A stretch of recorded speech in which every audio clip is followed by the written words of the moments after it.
కేవలం ఇవి పోలీసుల ఆంక్షలు మాత్రమే చూడాలా, పోలీసుల ఆంక్షలుగా మాత్రమే చూడాలా, చట్టాన్ని అమలు చేస్తున్నటువంటి విధానంగానే చూడాలా మనం? ఎందుకు ఇంత ఆంక్షలు? కారణం ఏంటి? ఈ అంశాలకు సంబంధించి మీ అభిప్రాయాన్ని మాతో పంచుకోండి. అలాగే అనిల్ కుమార్ యాదవ్ ఏమన్నారు ఒకసారి చూద్దాం. అట్లాంటి జగన్మోహన్ వస్తుంటే ఆపాలా, ఎవరు రాకూడదు. ఎక్కడైనా ఉందా? 46 మండలాలు ఉంటే 46 మండలాలకు సంబంధించి ఎస్ఐలు ప్రెస్ మీట్లు పెట్టటమా? 2000 మంది పైగా నోటీసులు ఇవ్వటమా? ఈ జిల్లా చరిత్రలో అనేది రాష్ట్ర చరిత్రలో ఎక్కడ జరిగిందా? ఇక మాజీ ముఖ్యమంత్రి జిల్లా అధ్యక్షుడు వస్తా ఉంటే ఎవడో భయపరం. ఈరోజు అనిల్ మాట్లాడాడు కాబట్టి శుక్రవారం అనిల్ ఎత్తుతాం, శనివారం ఎత్తుతాం అని రెడీ. ఊరే సిద్ధంగా ఉన్నాం స్వామి, ఎత్తండి. ఎప్పుడు ఎత్తుతారు ఎత్తండి. ఏమవుద్ది? 30, 60, 90 లేకపోతే 120? ఏమవుద్ది? నేను ఎన్నోసార్లు చెప్పా. చంద్రబాబు నాయుడు కూడా పోయాడుగా జైలుకి. నాకేం మొహంటే ఉంది. చంద్రబాబు నాయుడు కూడా 60 రోజులు ఉన్నాడు, నేను పోతా 60 రోజులు. కేజ్రీవాల్ ఉన్నాడు, రేపు పోతే పోతా. అమిత్ షా ఉన్నాడు, జయలలిత గారు ఉన్నారు. రేపు ఇంకొక 5 సంవత్సరాల తర్వాత ఈ జిల్లాలో చాలా మంది పోతారు. అటెంప్ట్ మర్డర్ కేసులు చేస్తున్నారు కదా, ఆడ మగ అని తేడా లేకుండా వాళ్ళు పడిపోతారు. అంతే, ఏముండదు. మీరు ఇచ్చిందే తిరిగి వస్తుంది. కాబట్టి ఎవరు భయపడం. కార్యకర్తలందరికీ ఒకటే పిలిపిస్తా ఉన్నా, అందరం కూడా నడుము బిగించండి, కదలి రండి, గడప దాటండి, జగనన్నకి రేపు మద్దతు తెలియజేయండి అని మాత్రం తెలియజేస్తాం. అట్లా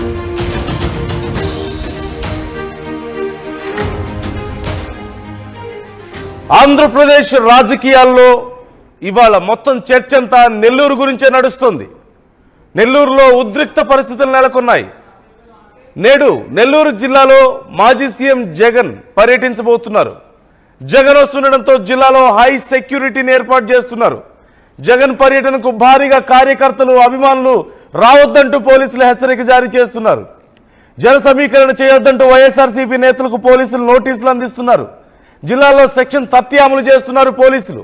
జగన్ పర్యటనకు 113 మంది మించితే చర్యలు తీసుకుంటామంటూ హెచ్చరికలు జారీ చేస్తున్నారు. బైక్ ర్యాలీకి, రోడ్ షోలకి అనుమతి లేదంటూ పోలీసులు చెప్తున్నారు. మాజీ ఎమ్మెల్యే ప్రసన్న కుమార్ రెడ్డి ఇంటి వద్ద 100 మందికి అనుమతి ఇచ్చారు పోలీసులు. జగన్ హెలీప్యాడ్ వద్ద కేవలం 10 మందికి మాత్రమే అనుమతి ఇచ్చారు. జైల్లో మాజీ మంత్రి కాకాణ్ణి జగన్ పరామర్శించబోతున్న నేపథ్యంలో పోలీసులు కఠిన ఆంక్షలు విధిస్తున్నారు. ఈ పోలీసుల వింత అయినటువంటి కఠిన ఆంక్షల మీద వైఎస్ఆర్సీపీ నేతలు ఆగ్రహం వ్యక్తం చేస్తున్నారు. జగన్కు కూటమి ప్రభుత్వం భయపడుతోందంటూ సెటైర్లు వేస్తున్నారు. మరోవైపు స్థానికంగా వైసీపీ నాయకులు, నెల్లూరులో ఉన్నటువంటి నాయకులు, కార్యకర్తలేమీ భయపడాల్సిన అవసరం లేదంటున్నారు. పోలీసుల ఆంక్షలకు తాము భయపడమంటున్నారు. ఇలాంటి ఒత్తిళ్లకు భయపడే ప్రసక్తే లేదని చెప్తున్నారు. మరోవైపు పోలీసులు సెక్షన్ 30 అమలు చేస్తున్నాం అంటూ చెప్తున్నారు. మొత్తం 113 మందికి మించకూడదు అంటున్నారు. అది జరిగే పనేనా? ఖచ్చితంగా జరిగే పని కాదు. అది అందరికీ తెలిసిన విషయం. గతంలో వచ్చినటువంటి రెస్పాన్స్ కానీ ఇప్పుడు రాబోతున్నటువంటి రెస్పాన్స్ని కానీ మనం గెస్ చేయొచ్చు ఖచ్చితంగా. ఈ నేపథ్యంలో తీవ్ర ఉత్కంఠ నెలకొంది. ఉద్రిక్త పరిస్థితులు నెల్లూరులో కనపడుతున్నాయి. ఓవైపు పోలీసుల ఆంక్షలు, మరోవైపు తిరిగి వైసీపీ నాయకులు మాట్లాడుతున్నటువంటి మాటలు, సవాళ్లు, ప్రతి సవాళ్లు. అటు కూటమి నాయకులు సైతం ఈ విషయంలో అలర్ట్గా ఉన్నారు. ఈ నేపథ్యంలో ఏం జరగబోతోంది? ఈరోజు జగన్ పర్యటన ఎలా ఉండబోతోంది? వాళ్ళ నాయకుల్ని పరామర్శించడానికి ఆయన వెళ్తున్నారు. జైల్లో కాకాణ్ణి ఆయన పరామర్శిస్తారు, ప్రసన్న కుమార్ రెడ్డిని పరామర్శిస్తారు. ప్రసన్న కుమార్ రెడ్డి మీద కేసులు పెట్టడం, ఆయన విచారించడం, ఆయన ఇంటి మీద దాడి చేయడం, ప్రశాంతి రెడ్డితో జరుగుతున్నటువంటి ఈ గొడవ విషయానికి సంబంధించి ఆయన ఇంటి మీద దాడి చేసి అంత గందరగోళం జరిగిన నేపథ్యంలో ఆయనతో కూడా మాట్లాడబోతున్నారు.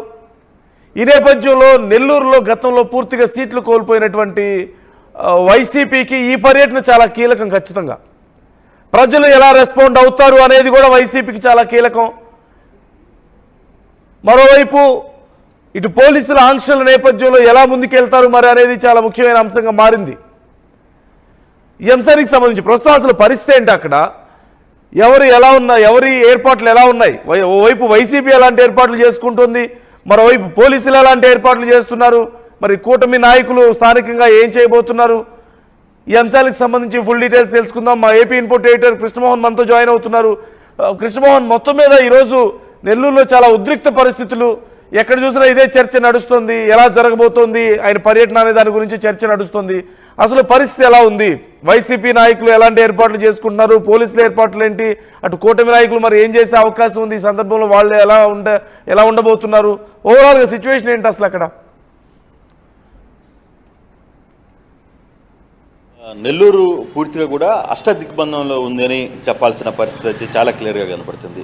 ప్రస్తుతం మనం నల్లపురెడ్డి ప్రసన్న కుమార్ రెడ్డి, ఏదైతే జగన్మోహన్ రెడ్డి ఉదయం విజయవాడ నుంచి బయలుదేరి 10:30 కల్లా కూడా నెల్లూరు చేరుకుంటారు.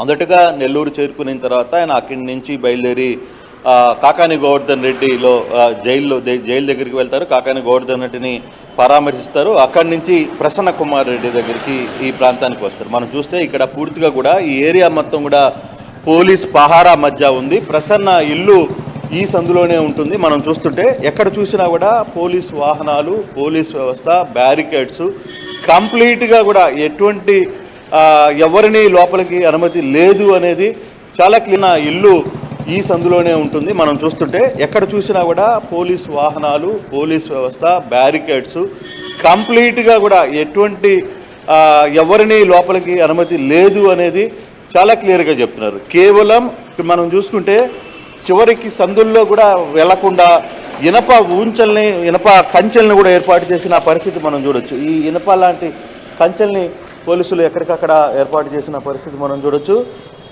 చుట్టుపక్కల సందుల్లో కూడా ఎవరిని వెళ్ళనీయకుండా చేస్తున్న పరిస్థితి. అంత టైట్ సిచ్యువేషన్కి తీసుకొని వచ్చారు. కేవలం ప్రసన్న కుమార్ రెడ్డి ఇంటి దగ్గర కేవలం 100 మంది మాత్రమే ఉండాలి అనేది పోలీసులు ఇచ్చిన సమాచారం.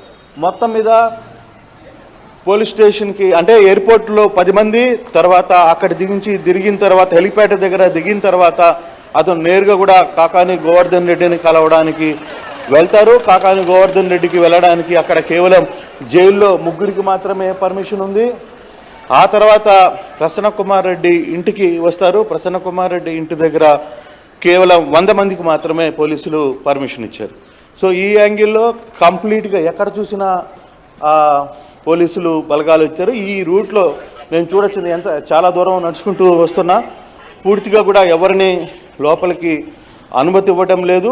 కంప్లీట్గా పోలీస్ బందోబస్త్ పెద్ద స్థాయిలో ఏర్పాటు చేశారు.